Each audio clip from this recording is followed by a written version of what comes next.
हिंदू धर्म में गाय को माता का दर्जा प्राप्त है और हर घर में गौ माता के लिए पहली रोटी निकाली जाती है। संसार में इनका जन्म मानव जाति के कल्याण के लिए हुआ है। पुराणों के अनुसार 33 करोड़ देवी देवता है, जो कि गाय में ये सभी देवी देवता निवास करते हैं। फिर ऐसा क्या हुआ कि माँ पार्वती ने इन्हें श्राप दिया? चलिए आपको बताते हैं माता पार्वती ने क्यों दिया गौ माता को श्राप। आपको बता दें कि एक बार जब शिव और पार्वती समुद्र के किनारे विहार करने गए तो शिव जी के मन में शरारत करने की सूझी। उन्होंने पार्वती से कहा, हे देवी, मुझे अचानक आवश्यक काम से जाना पड़ रहा है, मैं कार्य पूरा करके अभी आता हूँ, तब तक आप मेरी यही प्रतीक्षा करें। दरअसल शिव माता पार्वती को परेशान करना चाहते थे। शिव जी की बात मानकर देवी पार्वती अकेले ही तट पर बैठकर उनकी प्रतीक्षा करने लगी। इसी तरह शाम हो गई और उस दिन 30 की तिथि थी। जब रात तक शिव जी न लौटे तो माता पार्वती ने तट पर ही रेत के शिवलिंग का निर्माण किया और आसपास उपलब्ध पूजन सामग्री से रात भर शिव जी का निर्जला निराहार व्रत संपूर्ण किया। शिव जी सूक्ष्म रूप में वहीं उपस्थित थे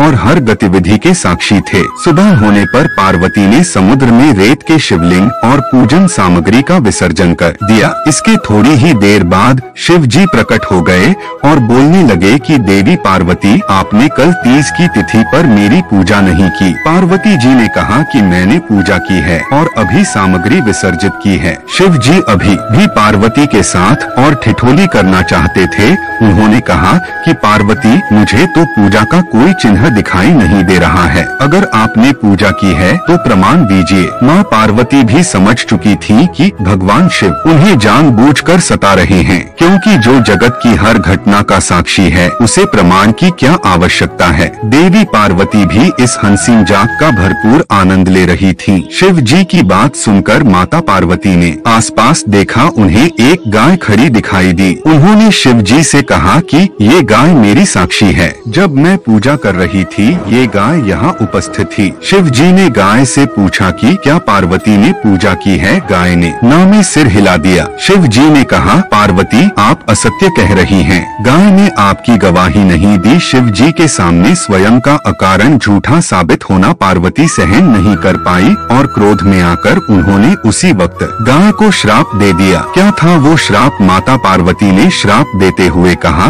कि तू दिव्य जन्मा है, तू जगत कल्याण के लिए प्रकट हुई है, इसीलिए जनहित के लिए तेरे गुण यथावत रहेंगे, किंतु जिस मुंह से तूने झूठी गवाही दी है उसे दंड भुगतना होगा। झूठ बोलने के कारण अब से जूठन ही तेरा आहार होगी। इस तरह झूठ बोलने से गौमाता क्रोध की भागी बनी और आज तक उनकी संतति अच्छा भोजन प्राप्त होने के बावजूद भी जूठन खाने के लिए बाध्य है।